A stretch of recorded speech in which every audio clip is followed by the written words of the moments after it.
con el propósito de escudriñar las Escrituras.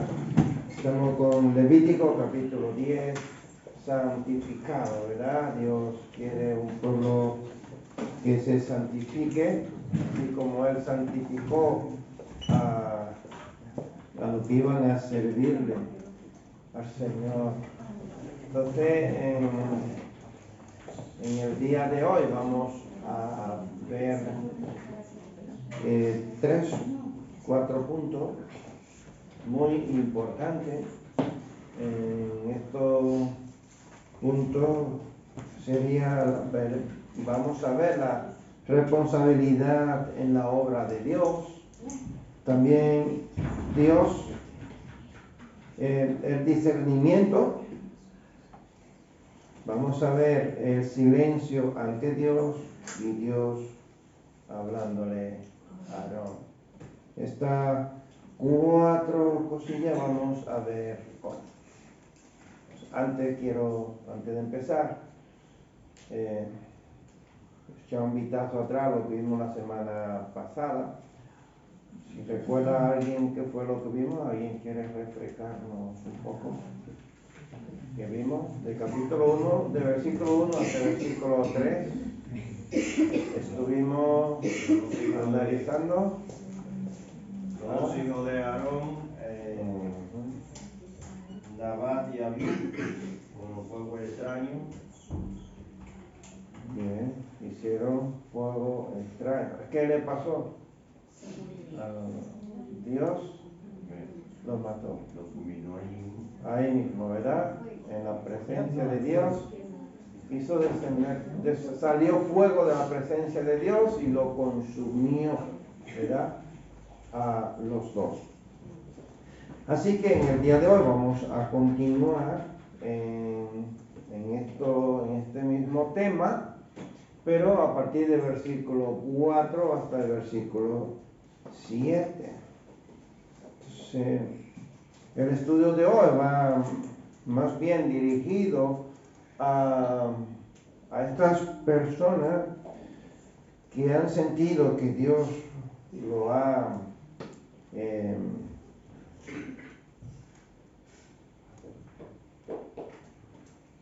reafirmado, ¿verdad? De algún momento, de alguna forma, en su vida, cuando hemos fracasado, ¿verdad? Cuando hemos caído en algún proceso difícil, ¿verdad? En nuestra vida, o también para aquellas personas que están en ese proceso, que se sienten que han sido derrotados o fracasados, ¿verdad? En el llamado del Señor, en el trabajo que Dios le ha encomendado hacer. También para aquellos que trabajan en la obra de Dios.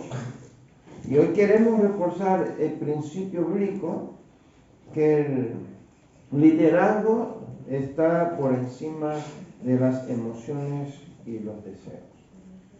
¿Cierto? Un líder no se puede dejar llevar de las emociones. Un líder no puede ser emocional. Si un líder se deja controlar por las emociones, entonces no se deja guiar por el Espíritu Santo de Dios, no se deja gobernar, dirigir por las palabras de Dios, y lo que mayormente puede empezar a ver que la iglesia es una empresa, y eso es un fracaso. Cuando los líderes o el líder empieza a ver que los miembros de la iglesia no son consiervos, sirven al Señor, que todos somos ovejas del Señor y que hay un solo pastor que es el que está arriba, ¿verdad? El que gobierna las iglesias, que nosotros debemos de ser guiados por Él, ¿cierto? Entonces, pues como empecé repasando lo de la semana pasada, pues vimos las consecuencias que trajeron las vidas de estos dos hijos de Aarón, Nadab y Abiú, por no hacer lo que Dios le había ordenado. Entonces vamos a leer esos versículos, si quieren lo leemos desde el verso 1, pero el tema va a partir del versículo 4, un poco para que refresquemos la memoria. A ver que busco la Biblia que tengo este lado, a ver qué Levítico capítulo 10. Y vamos a leerlo. Dice: Nadab y Abiú, hijos de Aarón, pusieron carbones encendidos en sus incensarios y encima esparcieron incienso. De esta manera desobedecieron al Señor al quemar ante él un fuego equivocado, diferente al que le había ordenado. Como consecuencia, un fuego ardiente salió de la presencia del Señor y lo consumió por completo, y murieron ahí ante el Señor. Así que Moisés le dijo a Aarón: esto quiso decir el Señor cuando dijo: demostraré mi santidad por medio de los que se acerquen a mí. Demostraré mi gloria ante todo el pueblo. Y Aarón guardó silencio.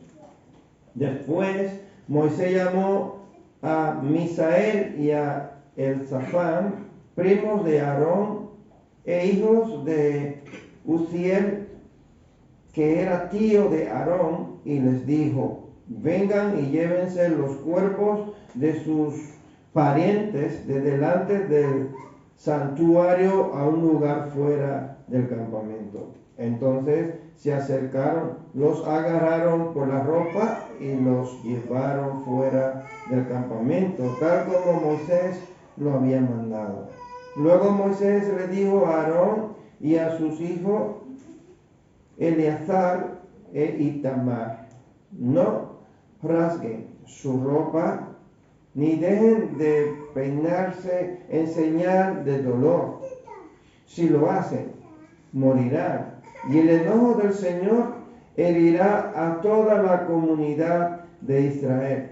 Sin embargo, el resto de los israelitas, sus parientes, podrán hacer duelo a causa de la destrucción por fuego de Nadab y Abiú que hizo el Señor. Pero no salgan de la entrada del tabernáculo o morirán, porque ustedes fueron ungidos con el aceite de unción del Señor. Entonces hicieron lo que Moisés le ordenó. Versículo 8 y versículo 9 dice: después el Señor le dijo a Aarón: tú y tus descendientes nunca deben beber vino ni ninguna otra bebida alcohólica antes de entrar en el tabernáculo. Si lo hacen, morirán. Esta es una ley perpetua para ustedes que se cumplirá de generación en generación. Bueno, pues como hemos visto a partir del versículo 3, la segunda parte, Aarón guardó silencio cuando Moisés le dijo que eso era lo que el Señor había dicho, ¿verdad? Lo que Dios había ordenado. Había que cumplirlo, y ellos al desobedecer, entonces la ira de Dios vino sobre ellos. Puede ser que se tratase de temor ante Dios, el silencio. Aarón no dijo absolutamente nada, ¿verdad? Guardó silencio absoluto. El fuego de Jehová, que descendió por un sacrificio aceptable, había caído en juicio sobre su hijo. ¿Y quién podía expresar ante Jehová algún asunto. ¿No? Imagínate la escena, tú estás ahí viendo que de la presencia de Dios ha salido fuego, que ha matado a 2 personas cercanas tuyas, hijo tuyo. Y tú ves que ha sido Dios mismo, que no ha sido un accidente. Porque si hubiera sido un accidente, bueno, que algo hubiera hecho una explosión, no sé. Pero no, ha sido Dios, el soberano, el que tiene toda la autoridad, ¿verdad? ¿Y ante quién te puede quejar? ¿A quién le puede reclamar? No puede reclamar a nadie, ¿verdad? Entonces está ahí en esa situación nomás que contemplando y observando. Me imagino que Aarón está diciendo, esto ha pasado de verdad. Esto me está pasando a mí, de verdad están muertos. No sé cuántas cosas le habrá pasado a Aarón en ese momento, pero lo que podemos observar aquí en el texto bíblico es que él está bastante confrontado, ¿verdad? Y está mudo, no le ha respondido absolutamente nada, ni a Moisés, no se ha quedado con nada, no ha dicho absolutamente nada. Entonces ese silencio, luego vamos a ver el significado. Porque el Espíritu Santo nos da el detalle de que Aarón guardó ese silencio. Tal vez consternación o resignación. Pero es evidente que sus hijos habían cometido ofensa ante Jehová, ¿cierto? Lo cierto es que guardar silencio ante Dios, o sea, que él guardó, ¿verdad? Guardaron silencio, mirad ese silencio. No sé si toda la congregación, porque normalmente cuando sucede algo, siempre hay mucho ruido, ¿no? Habrá gente clamando. Cuando hay muchas personas reunidas y sucede algo así, siempre hay mucho grito, ¿verdad? ¿No? Las personas empiezan, los parientes cercanos, los amigos, y esto es cuando todos hemos estado en un velorio, ¿no? Cuando hay alguien muerto, que empieza alguien a llorar, es muy raro que no se te salga a ti la lágrima, ¿no? Por la tristeza. Pero aquí no sucedió esto, aquí sucede todo lo contrario. Un silencio, ¿verdad? Ante Dios. ¿Se puede aprender algo del silencio de Aarón? ¿Tú crees que del silencio se puede aprender algo? Ahora, me llama mucho la atención porque en la música, el silencio también es parte de la música, ¿a que sí? ¿No? Si no hubiera silencio, entonces la música no tuviera esa dinámica de que tú puedas apreciar, qué bonito, qué precioso, ¿no? El silencio también tiene su significado. ¿Podríamos nosotros aprender algo de ese silencio? ¿Qué piensan ustedes?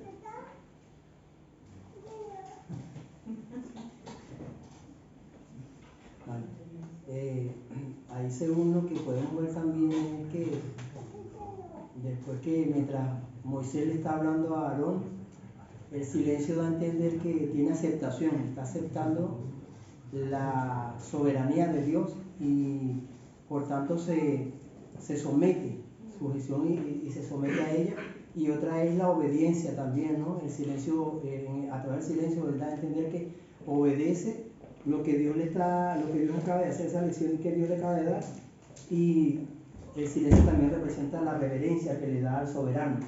Es un Dios que tomó una decisión por algo que desobedecieron, y él en el silencio se puede entender que él está sujeto a la soberanía de Dios y respetando lo que el Señor ha tomado o ha decidido hacer. poco como de reflexión, ¿no? ¿Qué más? ¿Quién más quiere? Que bueno, más o menos como yo, que cuando habla Dios, pues tú te callas. ¿Qué más? Así no, silencio. Dios habla y el ser humano tiene que callar, ¿verdad? Paco. Sí, en la línea de Joel y de David, ¿no? Es la soberanía de Dios, y es cuando uno está sometido bajo la soberanía. Los sacerdotes tenían que ser santos. Era una santidad que Dios exigía. Había un problema que había pasado. Aarón, como padre de los hijos, era el primer responsable. No podía salir a dar un grito, pues sería peor el problema todavía, ¿no? Porque sobre él recaía una responsabilidad también allí. Y yo creo que entonces este silencio es asumiendo una responsabilidad, y aparte de que ya, pues, una orden que Moisés le dijo también: no rasguéis su vestido, no hagan nada, para que no, porque pueden morir, ¿no? Era un temor reverente, ¿no? Ante Dios. Quería añadir algo más, ¿puedo?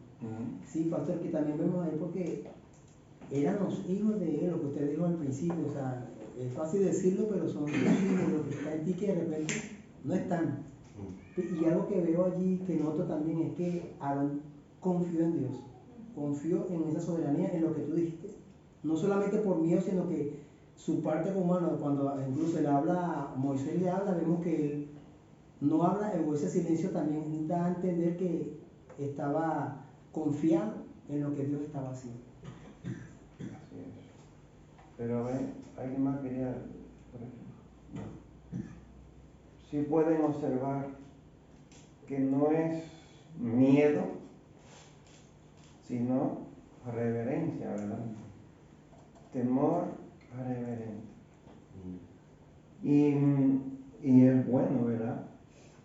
Guardar silencio cuando suceden cosas así, cuando nos suceden cosas muy extrañas o algo que nosotros hemos causado que afecta nuestra vida espiritual. Y a veces tenemos que guardar ese silencio y no más que pedirle ayuda, ¿verdad?, al Señor.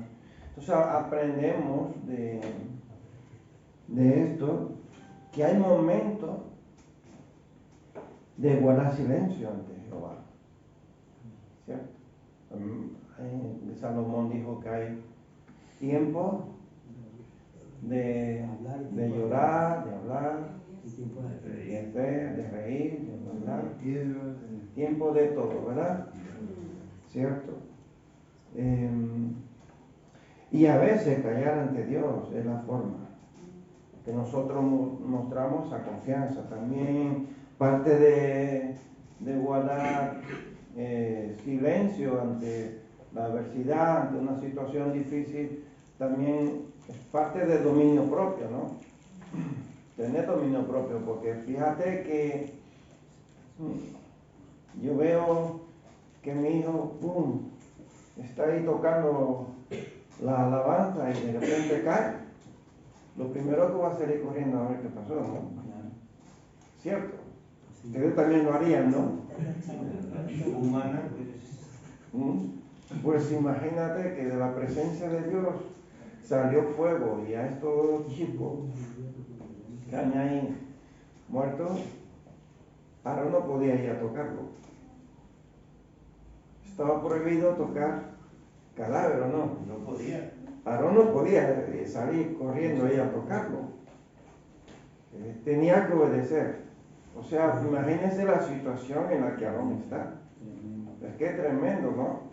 Nosotros lo leemos, lo vemos así, bueno, y bueno, pasamos por alto el escenario, pero es que era una situación muy difícil para este hombre. No puede ir a socorrerlo, no puede decir nada, tenía que estar ahí nomás que observar, contemplar lo que Dios está No haciendo. pueden ignorarlo, pastor. El ¿No? único caso que se asemejaría un poquito es el de la mujer de Job, perdón, que también tuvo una pérdida no solo material, sino sus hijos, porque yo creo que lo que duele es los hijos. Y ella sí dijo, maldice a Dios y muere.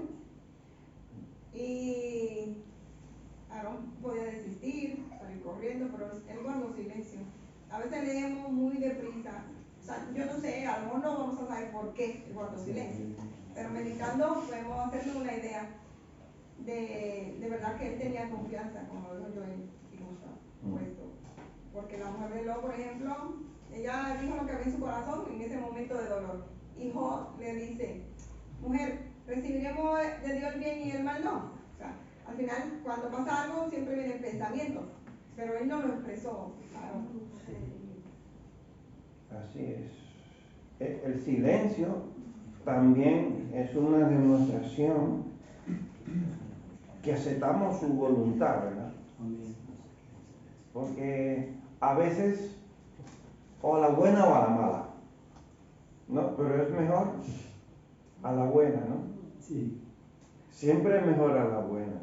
Pero aquí, a la mala, Aarón tiene que enfrentarse a una situación muy difícil, ¿no?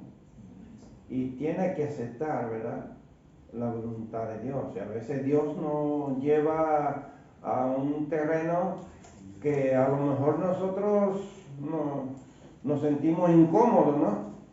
Y empezamos a decir, lo primero que empezamos a decir, ¿por qué me pasa eso a mí? ¿Y por qué a mí? ¿Y por qué? ¿Y por qué? ¿No? Y empezamos a cuestionarnos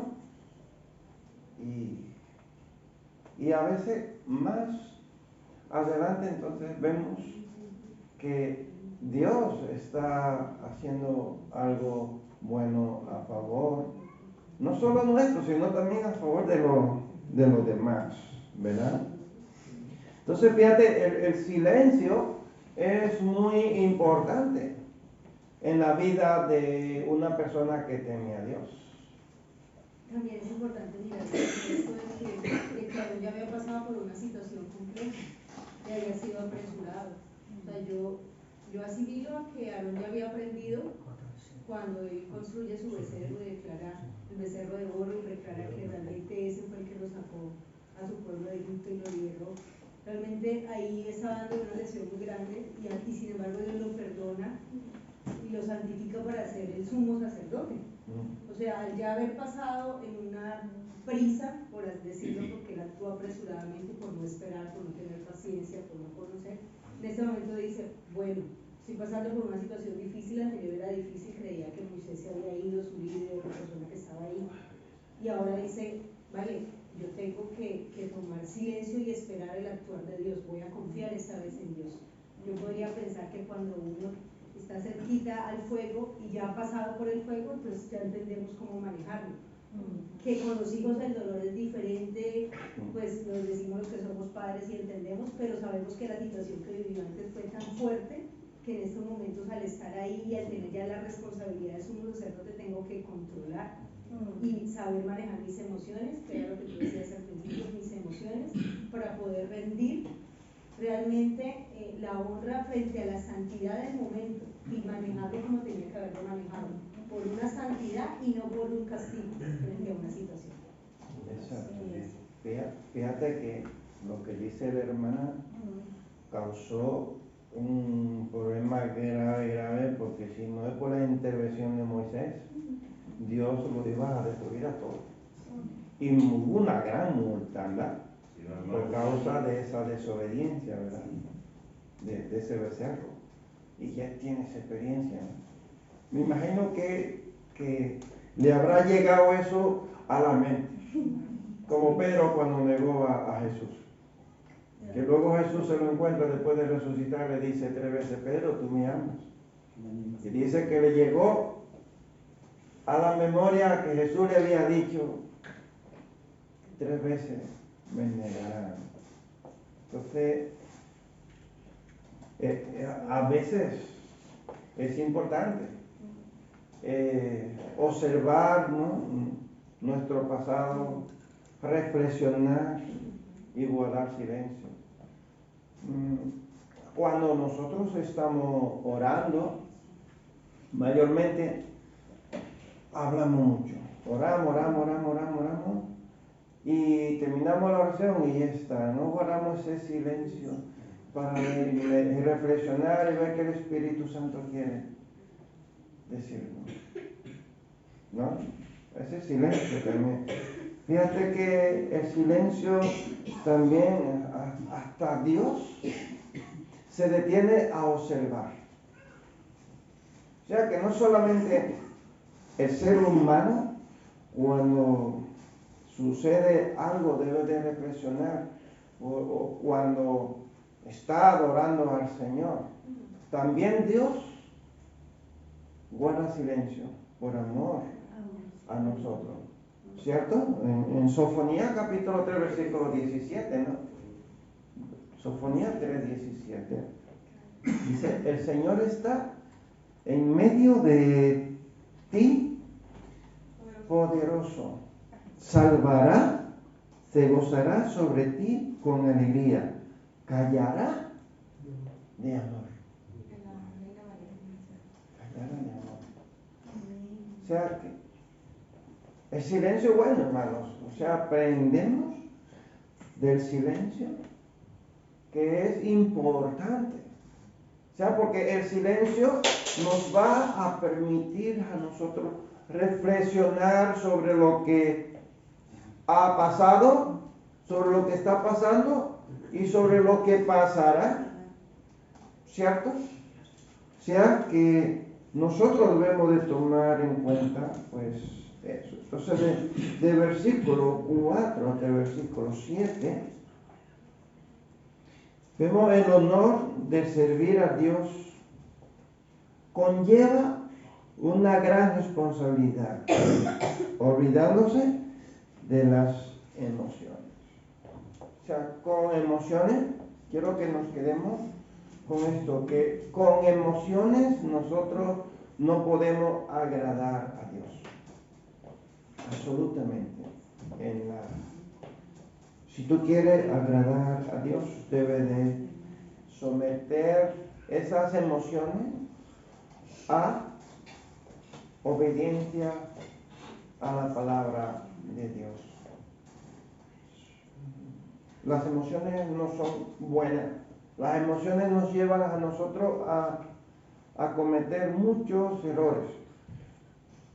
Entonces la idea es que el sacerdote, al estar cerca de Dios, debía mantener una actitud de respeto y solemnidad, sin notar tristeza o duelo de esta manera.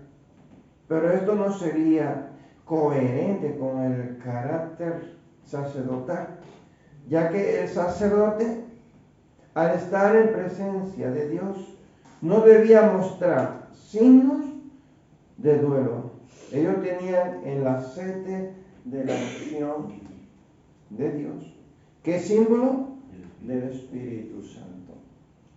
Entonces, ¿cierto? Dice las Escrituras que no puede estar triste corazón que tiene a Cristo, ¿cierto? Pero lo vemos, esto no lo dice en el Nuevo Testamento así por decirlo, sino que está en el Antiguo Testamento. Ellos no podían estar tristes. Imagínate una persona sirviendo a Dios con tristeza. ¿Cómo podría consolar a los que están tristes? ¿Cierto? Caerían en una tristeza ambos, ¿no? Entonces ellos tenían que estar bien delante de Dios. No bien quiero decir en la forma de santidad, sino como si no estuviera pasando nada. Como si no hubiera pasado nada. ¿Recuerdan aquella mujer que fue tras el profeta, que dejó el hijo ahí muerto en su cama? y le preguntan, ¿cómo tú estás? ¿Está todo bien por casa? Sí, todo muy bien. Y su hijo muerto allí en una cama. ¿Eh? O sea, ¿qué actitud, verdad? De confiar en Dios. Entonces Moisés, Pero yo difiero ahí bueno, no difiero de lo que usted está diciendo, difiero en el sentido de pensar que las emociones son malas. Que las emociones deben ser controladas por el espíritu es una cosa, pero que las emociones sean malas no lo son. Porque Dios nos dio emociones. Y las emociones son necesarias. Si hasta el mismo Jesús lloró, dice Jesús lloró. correcto, ¿Vale? Y Jesús se entristeció cuando iba a ser crucificado. Él también vivió, dice que él también fue sometido a las pasiones que nosotros fuimos sometidos. Entonces, de pronto decir que las emociones son malas. me refiero a las emociones de controlar. Vale. Porque recuerden que antes he dicho que parte de guardar ese silencio, controla sus emociones, es parte de tener dominio propio. Vale. Ahí en ese sentido sí considero que sí está correcta la apreciación. Claro. En el sentido de que las emociones controladas por el espíritu, que por eso nosotros necesitamos tener el fruto del espíritu, que es paz, gozo, benignidad, todas esas cosas que son realmente las emociones del espíritu. Claro, ¿no? Un ser humano sin emociones no estaría vivo. Eso está claro. Eso está claro, ¿no? Pero yo me estoy refiriendo a las emociones de controlar. Por ejemplo, si yo no soy capaz de controlar mis emociones, por ejemplo, Caín tenía sus emociones, y vamos a decir, de controladas, ¿no? A un Dios diciéndole, oye, que la decisión es tuya. Si lo hace bien es para ti, si lo hace mal para ti, pero él, sus emociones ya las tenía ya. Y él sabía lo que había decidido, matar a su hermano y se fue a matarlo, ¿no? Todo lo contrario que Aarón aquí está, ¿cómo? Sereno, ¿no? Con sus emociones controladas. Henry y luego yo. No, también poniendo otro ejemplo, el de Ananías y Zafira, otra emoción descontrolada. Exacto. El de Amnón fue, que El se hijo de juntó David. con la hermana. Sí. El hijo de David. Esa es otra emoción descontrolada. O sea, Exacto. que hay varias que sí es verdad que las emociones, obviamente, es algo natural del ser humano, siempre y cuando Pero hay que debemos saber. tener control de ellas. ¿Sabes? Sabe la contra, Joel. Sí. Referente al tema de las emociones, lo que dice Jason, sí, nosotros tenemos emociones, pero no debemos vivir por emocionalismo, porque yo creo que lo que causa el daño es dejar que las emociones, lo que usted dice, o lo dijo en otra forma el hermano ahorita, que desbordada eso. Pero exacto, porque yo más lo que veo hoy también, como dijo la hermana al principio, ya él venía con, o sea, nosotros como creyentes, a medida que van pasando sucesos en nuestra vida, si somos guiados por el Espíritu, vamos aprendiendo en esas etapas de la vida. Y una de las cosas que vemos allí también, o que nos enseña la Escritura en Aarón, y Jesús la aplica también en cuanto a esas emociones, que es prioridad. Y la prioridad que demostró Aarón en ese momento es la santidad de Dios, que la santidad de Dios está por encima de los sentimientos y de las emociones.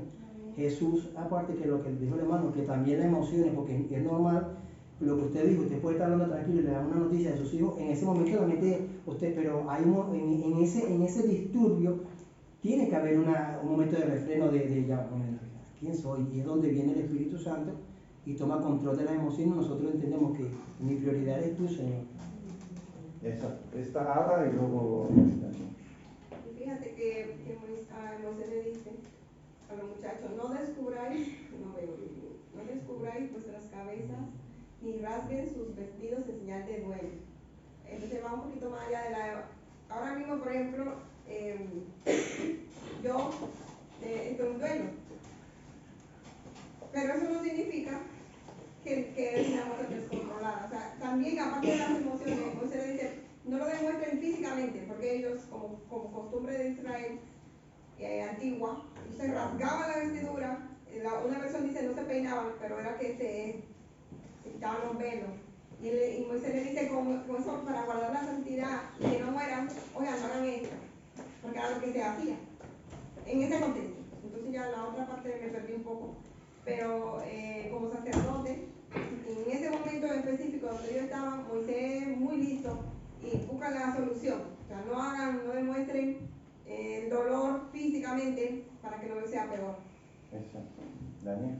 Algo que añadir es que a mí me impacta que Aarón haya guardado sus emociones. ¿Por qué me impacta? Me impacta porque un apóstol que andó junto con Jesús, Pedro, le cortó la oreja a ¿Lo ves? a mí me impacta que un hombre que andó junto con Jesús se dejó llevar por las emociones y Aarón no se dejó llevar por las emociones. Entonces me da a entender que Aarón estaba lleno del Espíritu Santo y Aarón era un hombre cualificado para esas obras. Entonces, algo que añadir era que las emociones son buenas acompañantes, buenas aliadas, Sí. pero malas consejeras en momentos así. Muy bien. Sí, cuando. Pues sí. Ven. Es así.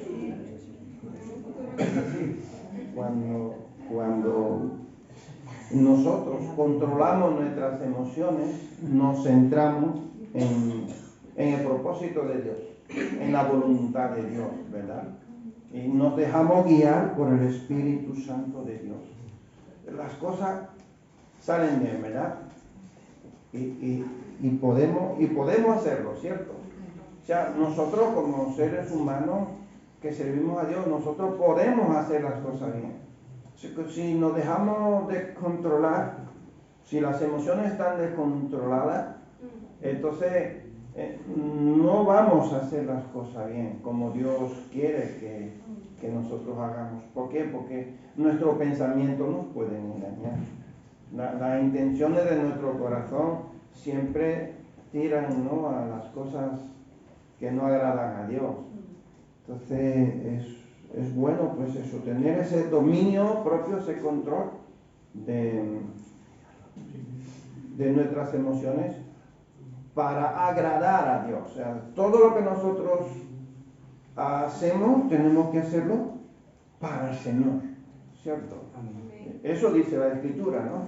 Hacerlo para el Señor. Entonces, yo sé que hay cosas que nosotros hacemos que a Dios igual no le agrada, entonces no la estamos haciendo para el Señor, en lo mínimo detalle, ¿no?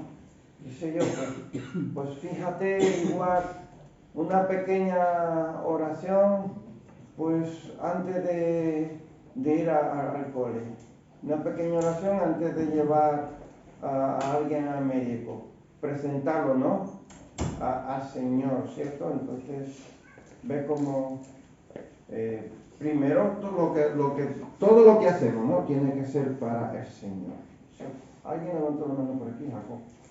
Sí, es que viendo un poco la escena en ese momento de Aarón con dos hijos más, porque tiene dos hermanos más que quedan vivos. Dos hijos que están allí muertos, dos hermanos que están todavía allí vivos, viendo este escenario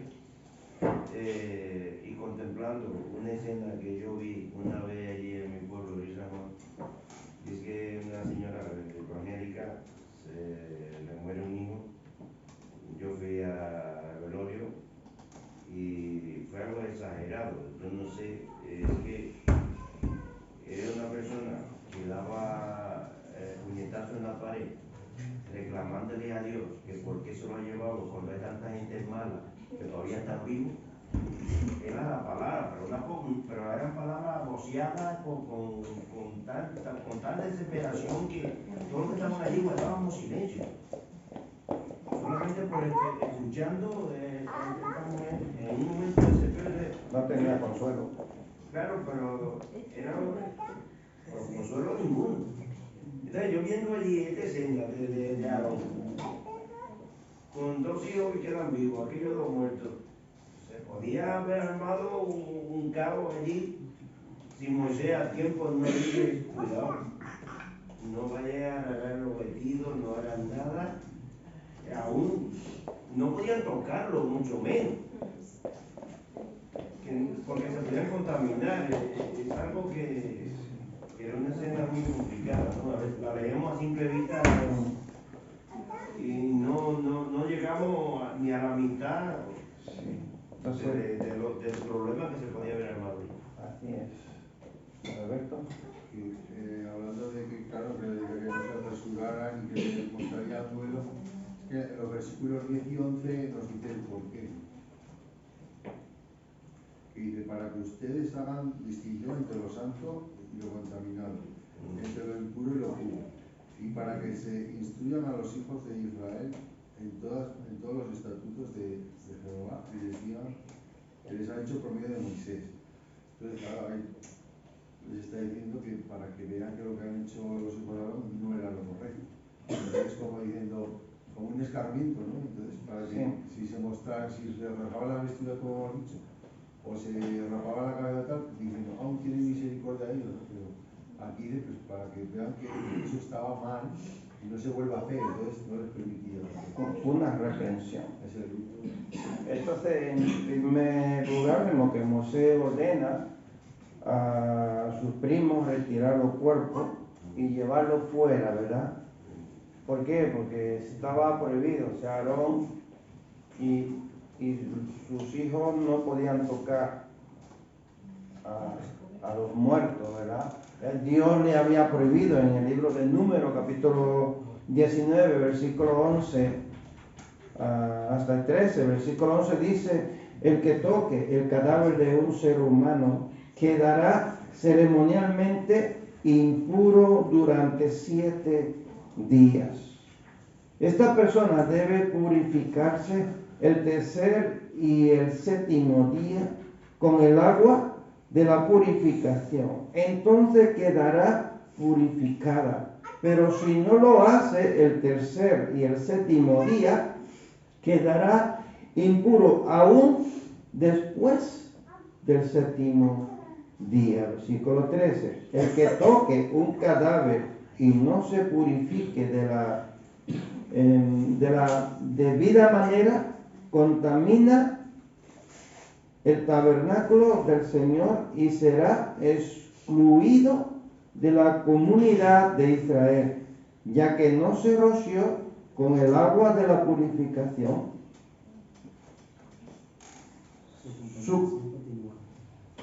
Su contaminación continúa.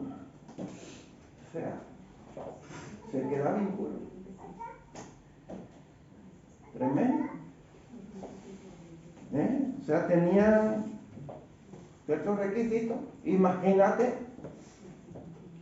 si Aarón se hubiera apresurado a ir a socorrer a sus hijos. 7 días. Entonces Moisés tendría que volver otra vez a purificar a Aarón. ¿Ah que sí? Se quedaba 7 días fuera de ahí y no podía hacer los sacrificios durante esos 7 días. Tendríamos otra vez que purificar. ¿Es lo mismo tocar un muerto en la calle que dentro del tabernáculo? ¿Perdón? Si es lo mismo tocar un muerto fuera que dentro del tabernáculo. Donde fuera, no ¿Es lo podían mismo? tocarlo. Sí. Me imagino. Digo que Era igual un no tocas cadáver. dentro y les pasa lo mismo que a ellos. ¿Eh? Que digo que igual no tocas dentro, y como estás dentro del tabernáculo, te fulmina también. Eso pone que los Dios, santos de la túnica, no, o sea, no tocaron los locos. en cuanto a eso no podríamos opinar, pero Dios le había dado una orden que no podían coger fuego de otro lugar y solo era Aarón que podía hacerlo. Si ellos, ya Dios le había ordenado que no podían tocar cadáveres, si lo hubieran tocado, no se sabe lo que Dios hubiera hecho. Lo que acabamos de poner. ¿No? O sea, Que contaminaban el tabernáculo. Si ellos, por ejemplo, lo tocaban, se hacían impuros ellos, pero también contaminaban el tabernáculo. Eso digo, si está dentro, daría más que está fuera. que la situación era bastante complicada, ¿no? Ahí. A ver. Una duda, ¿esto era para solo los sacerdotes o era para todo el pueblo de Israel? Para todo el pueblo de Israel. Para todos. O sea, estaba prohibido a todos los israelitas tocar cada vez. A todos. Entonces vemos aquí que Moisés prohíbe a Aarón y a sus hijos rasgar la ropa y descubrir su cabeza. En Israel era signo de duelo. Tocar los cuerpos o mostrar dolor. Todo esto tenía que obedecerlo. Ellos como sacerdote, como siervo de Dios, como ungido de Dios, tenían que obedecer para que la ira de Dios no cayera sobre ellos y sobre todo el pueblo. Tenía que obedecer. Y hoy hablábamos mi esposa y yo en cuanto al obedecer. Porque hoy día nosotros obedecemos de una forma muy diferente. No sé si ustedes estén de acuerdo conmigo en cuanto a esto. Antes había una reverencia, a un temor a lo que hoy día nosotros le llamamos libre albedrío, ¿no? ¿Cierto? Si hoy día sucedieran las cosas que sucedían antes, yo creo que hubieran menos siervos de Dios o hubieran más. No lo sé, pero iríamos bien por la línea, ¿cierto? Lo que pasa es que la dispensación es diferente, ¿no?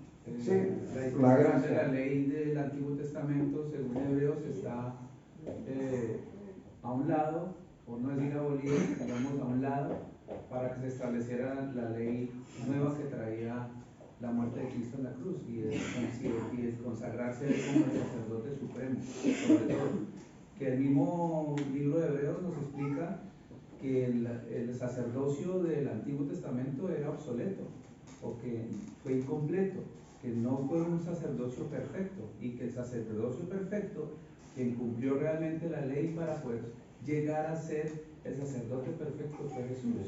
Entonces, como es una dispensación diferente, pues no se puede pensar que estas cosas, o sea, esto se puede mirar y sacar la información necesaria para poder aplicarlo a nuestra vida de una manera espiritual, pero no desde el punto de vista como orden, como estaba en el Antiguo Testamento, porque hoy esas leyes no nos rigen, nos rige la ley del Espíritu, la ley del Espíritu Santo, que es el que en este momento nos está estableciendo lo que dijo el mismo Jesús, que pondré mis leyes en sus corazones, no en tablas de piedra, sino en el corazón del hombre. No me refiero a cumplirlo como en el Antiguo Testamento. Me refiero a la tanta libertad que hoy día nosotros nos tomamos, porque hay libre albedrío y porque Dios es misericordioso. Por ejemplo, observo el Nuevo Testamento, aquellos magos que querían que los apóstoles pusieran las manos sobre ellos para ellos recibir también ese poder. ¿Y qué le sucedió a ellos? No, ¿recuerdan lo que les sucedió? Cuando los apóstoles les reprendieron, las manos se les secó. Y empezó a clamar para que oren para que se me restauren las manos, ¿no? O sea, sucedieron muchas cosas. El mago Lima, cuando estaba intentando prohibir que Pablo predicara, Pablo le dijo quedará ciego y quedó ciego, ¿no? En ese momento, o sea, ve cómo aún en el Nuevo Testamento nosotros encontramos muchos relatos, varios relatos de personas que en el momento los apóstoles les reprendían y quedaban, ¿no?, ahí paralizados, ¿no? Hoy día no sucede, no suceden esas cosas, ¿cierto? ¿Ah? Yo pienso que en cada trato de Dios o dispensación de las 7, siempre ha habido desobediencia y siempre ha habido gracia. O sea, ahora hay gracia común, pero siempre hubo gracia, porque Dios podía haber exterminado con todo y hacer un pueblo de nuevo, pero Él mostró gracia. Y luego en la dispensación nuestra, en la que estamos, sigue habiendo gracia. Pero cuando la iglesia sea levantada, va a haber desobediencia, irreverencia y todo eso, y va a haber gracia. Y lo que el hermano dice es verdad. Sí. Lo que nosotros decíamos era de cómo al final en todos los tiempos el ser humano es tan desobediente. Y nos vienen estas menciones. Pero en Apocalipsis, al final, allá en Apocalipsis, Dios le está mostrando una gracia y ellos siguen, la gente sigue igual. O sea, es más o menos lo que en última instancia nosotros estábamos alucinando acá. O sea, la reverencia, el silencio de Aarón no tiene opción. No tiene opción. Nosotros hoy día tenemos opciones porque Cristo murió en la cruz del Calvario y hay gracia abundante, ¿verdad? Y Dios tiene misericordia de nosotros. ¿Cierto? Pero Aarón ahí no tenía ese libre albedrío de decidir, de tomar decisiones. Tenía que obedecer sí o sí, porque era la ley, ¿verdad? ¿Cierto? Entonces, aunque era débil, aunque era incompleta, como decía el hermano, porque ellos morían, los sacerdotes morían, por eso eran incompletas. El único que lo hizo perfecto, porque ya no muere, es Cristo, ¿verdad? Como lo dice en Hebreo. Entonces tenemos un sacerdote completo, perfecto, ¿verdad? En Cristo Jesús, que es misericordioso, que grande misericordia, tiene mucha misericordia, ¿verdad?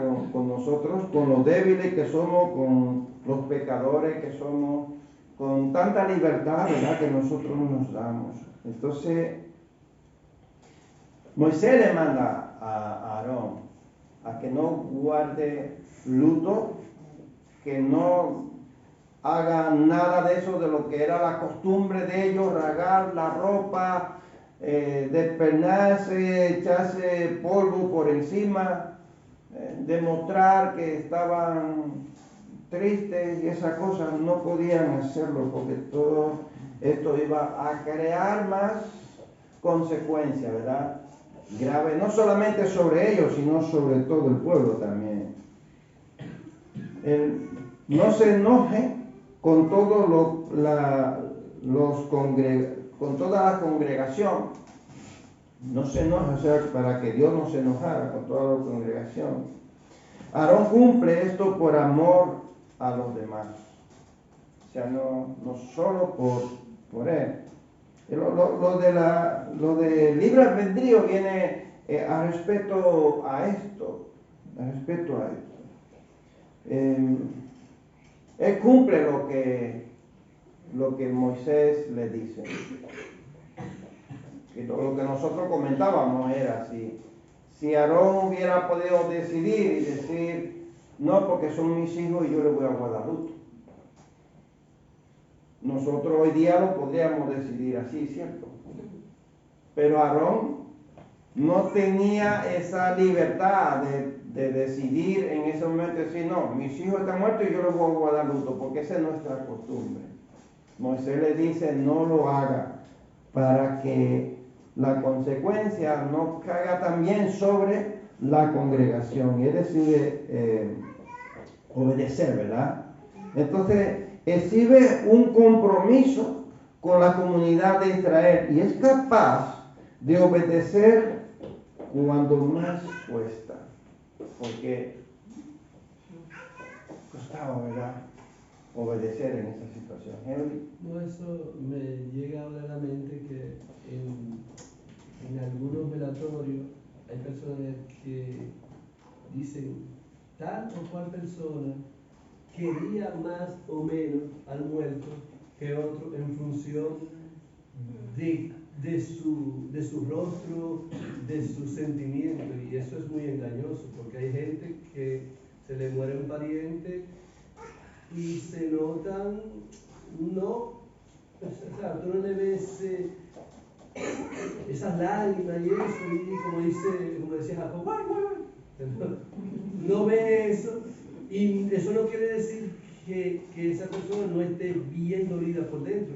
Y hay otro que realmente usted lo ve, brillando y saltando, pero usted no sabe si realmente era que lo quería tanto o que el remordimiento de verlo muerto por lo que no hizo en vida con esa persona es lo que le está, o sea, es un abanico de especulaciones que se abren ahí. Lo mejor es mantenerse neutro ni opinar en eso, porque solamente lo sabe Dios y esa persona.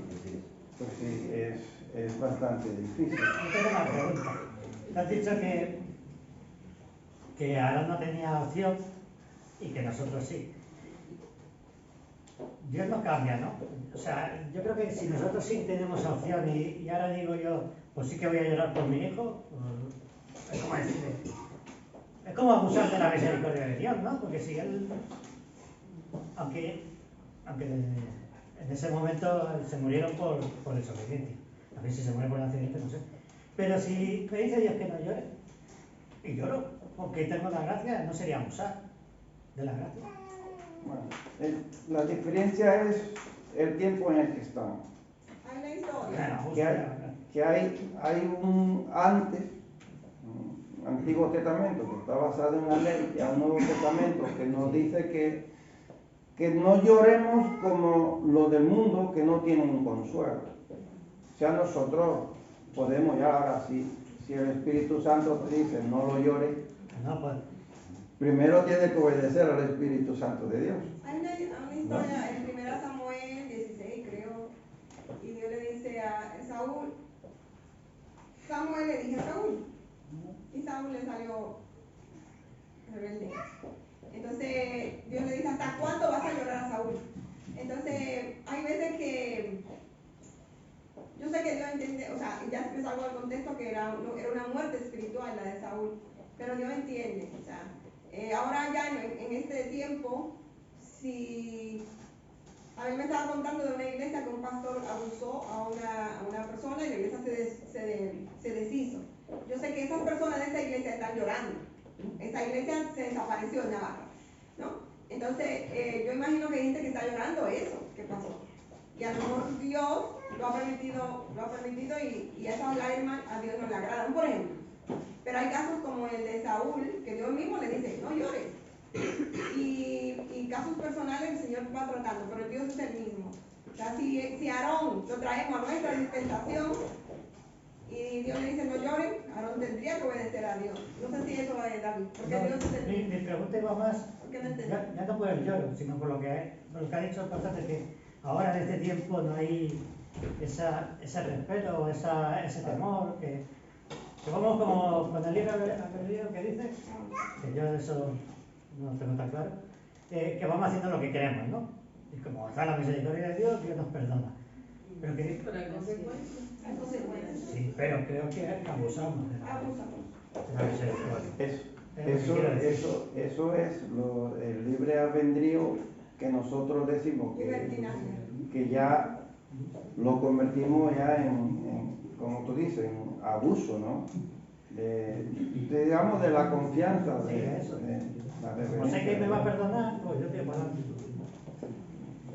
Sí, es referente a los libros de Dios y en 1 Corintios capítulo 6, creo que el 12, Pablo dice, todas las cosas me son lícitas, pero no todas me convienen, todas las cosas me son lícitas, más yo no dejaré que estas cosas me gobiernen.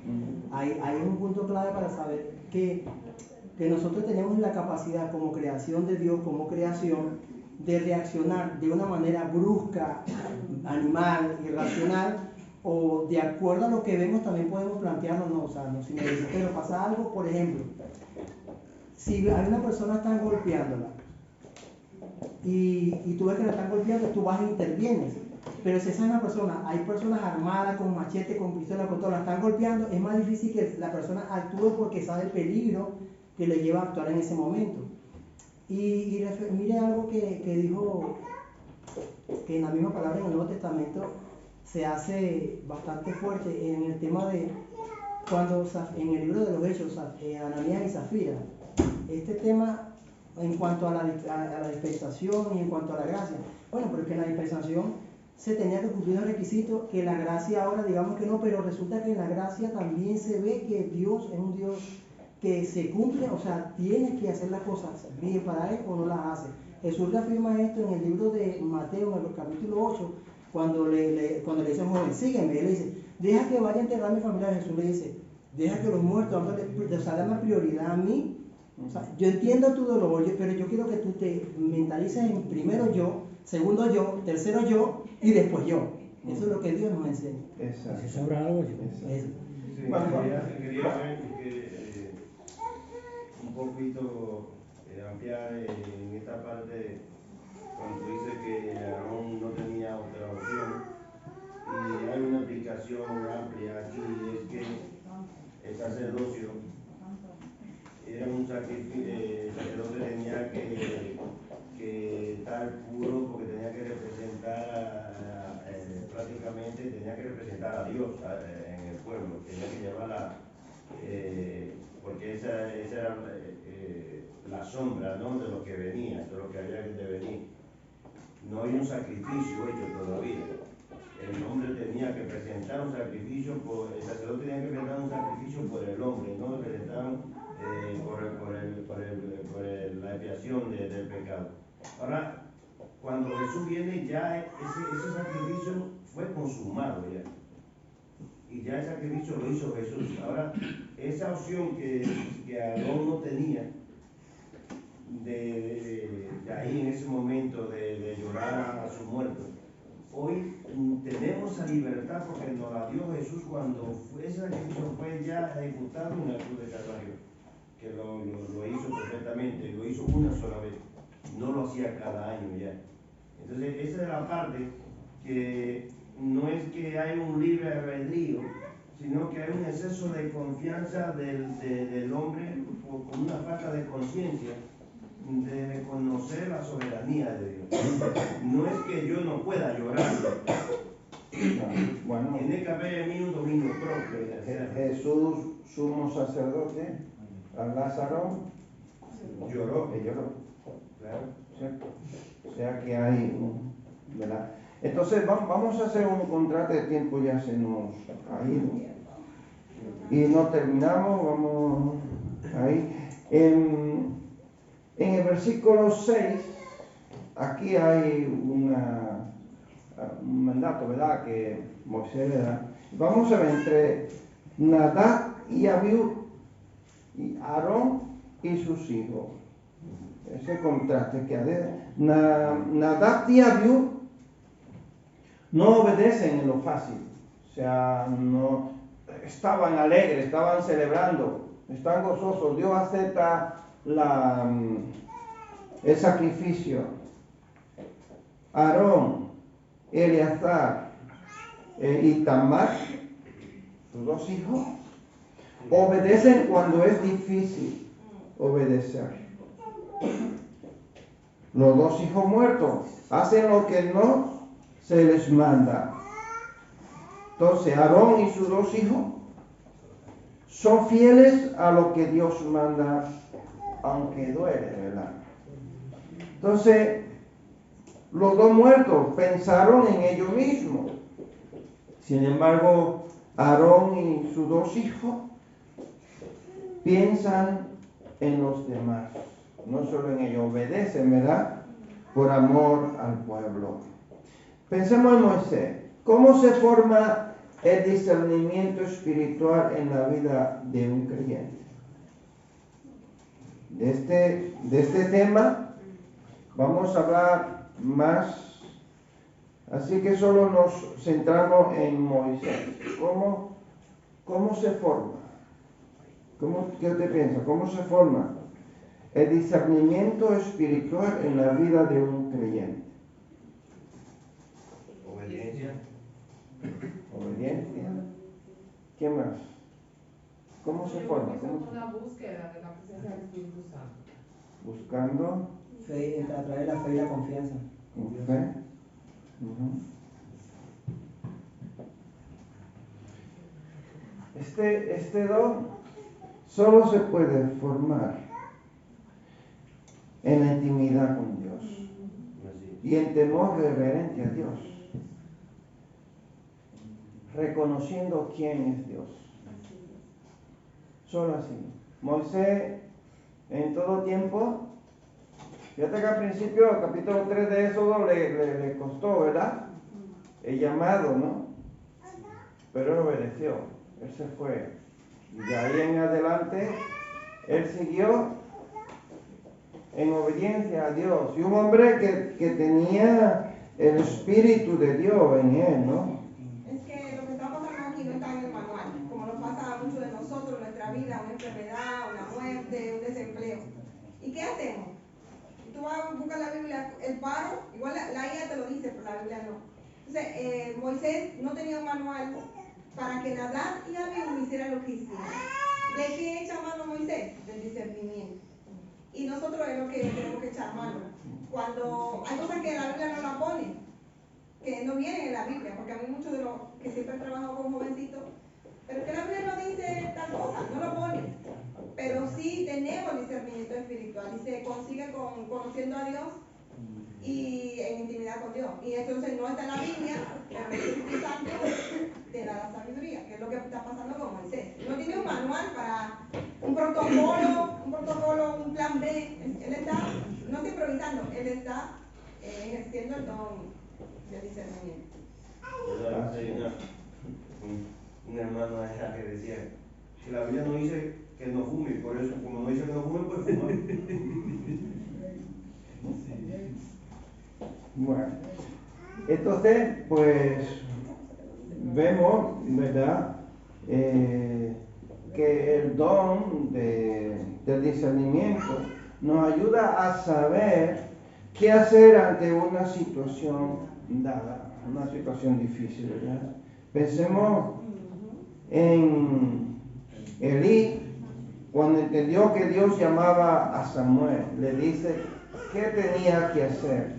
Pensemos en Salomón, cuando vienen las dos madres y le dice qué hacer, ¿verdad? Aquella que se le murió el niño, ¿recuerdan, no? Que Salomón le dijo, tráigame una espada, ¿no? ¿Cierto? Entonces ve, ¿qué sabe Moisés para tener este discernimiento? ¿Qué sabe Moisés? Pues Moisés conoce a Dios, versículo 3. Esto lo hace entender lo que ha pasado a la luz del carácter de Dios. Conoce el dolor de Aarón, pero discierne quiénes son ellos ante Dios y da orden para que todo salga bien, según el versículo 6 a 7, ¿cierto? Conoce a Aarón, más adelante puede mostrar empatía con Aarón, según el versículo 16 hasta el 20, que lo vamos a ver, porque discierne la sinceridad y la tristeza de Aarón. ¿Tú ibas a decir algo? ¿Tú? No, que estaba Catherine levantando la mano, pastor, de hace rato. ¿Ah? ¿Cómo es? Estaba Catherine levantando la mano. Ah, sí, iba a decir algo. Vale. Entonces lo que aprendemos de Aarón, voy a correr ya para terminar lo que aprendemos de Aarón. Al igual que nosotros, Aarón cometió errores y fue un pecador, ¿cierto? Recordemos el becerro de oro que antes la hermana estuvo diciendo. Más adelante la murmuración contra Moisés.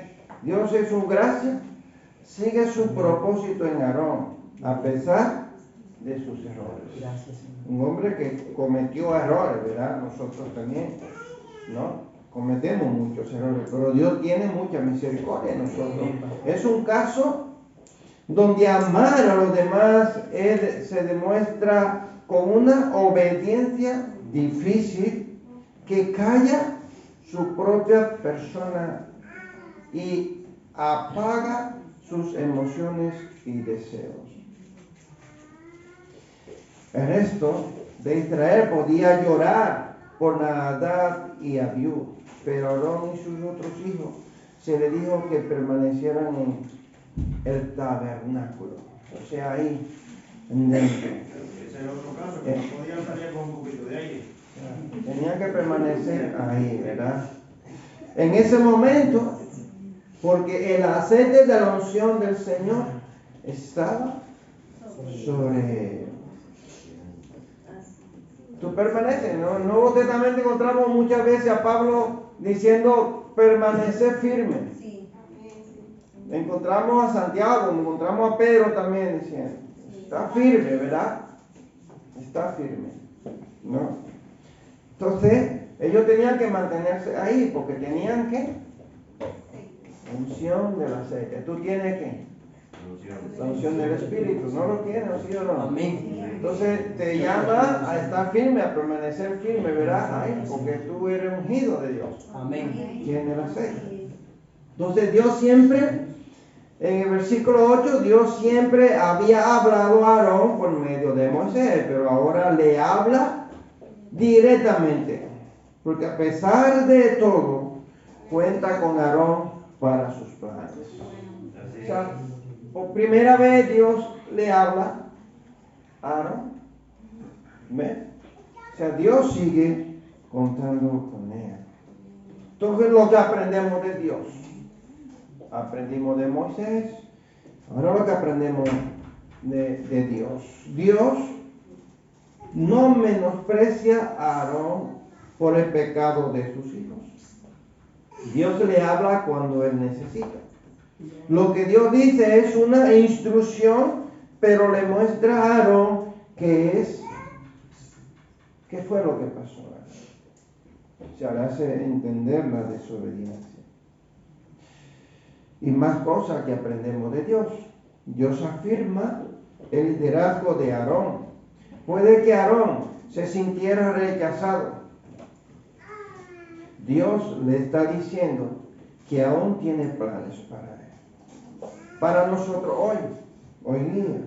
El propósito de Dios para mi vida trasciende mis errores y los de aquellos que me acompañan. O sea, Dios trasciende, ¿verdad? Discierne todo, los planes de Dios, los propósitos de Dios, la misericordia de Dios es tan grande, ¿verdad? Entonces nosotros los humanos nos descalificamos unos a otros. Dejamos de hablarle al hermano si está mal. Divulgamos los errores de los demás. Señalamos a los demás, los acusamos. A veces los estampamos, le ponemos ahí un sello, ¿no? O le cambiamos a veces el nombre. Y le apodamos. Le apodamos algo, ¿no? A ese hermano. No sé si tú has escuchado alguna vez algún hermano apodarle algo que hizo esa otra persona. Y él le pone ahí, ¿no? Errores, estamos llenos de errores, ¿no? Entonces Dios no hace eso, ¿verdad? Con nosotros. En cambio, Dios sigue contando con nosotros a pesar de nuestros errores. Nos habla, nos fortalece y nos aconseja. Su voz nos lleva a su propósito de nuevo. O sea, no importa que tú te hayas salido del propósito de Dios, Dios vuelve otra vez y te trae, ¿verdad? Con lazos de amor. Entonces, para meditar en nuestra vida, vendrán muchas ocasiones cuando Dios te pedirá no salir del tabernáculo. Mantenerte en el trabajo de Él a pesar de ti mismo. O sea, Dios nos llama, ¿verdad? Ahí a permanecer. Para creyente, sea niño, el adolescente, el adulto o el anciano. No salir del tabernáculo representa conservar tu propósito eterno. Tu llamado, ese lugar que Dios te confió, a pesar del dolor y la presión que tú puedas tener. O sea, Dios te llamó, tú Debes de tener eso en cuenta. Si tú eres un hijo de Dios, si tú has aceptado a Cristo en tu corazón, tú tienes un propósito, tú estás en los planes de Dios, tú tienes un llamado. Amén. ¿Qué tienes que hacer? Permanecer. Permanecer ahí. Permanecer. No salir. Quedarte ahí quieto, obedecer por encima de todas las cosas. Amén. Que Dios te bendiga. Amén, pastor. Gloria a Dios.